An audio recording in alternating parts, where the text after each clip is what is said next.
Matemātikas izaicinājums 34. diena. Daļu saīsināšana izmantojot sadalīšanu reizinātājos.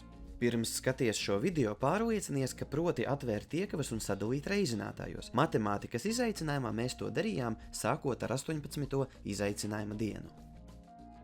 Viens no galvenajiem iemesliem lietot sadalīšanu reizinātājos ir dažādu izteiksmju vienkāršošana. Piemēram, kā mēs varētu vienkāršot šo daļu. X kvadratā plus 6x plus 9 dalīts ar 5x kvadratā plus 15x. Atbilde ļoti vienkārši. Vajag gan augšu, gan apakšu sadalīt reizinātājos. Augšā to var izdarīt ar formulu un sanāks x plus 3 kvadratā. Apakšā to var izdarīt ar iznešanu pirms iekavām un sanāks 5x reiz x plus 3. Lai nedaudz labāk redzētu, kas notiek, augšu es uzrakstīšu kā x plus 3 reiz x plus 3.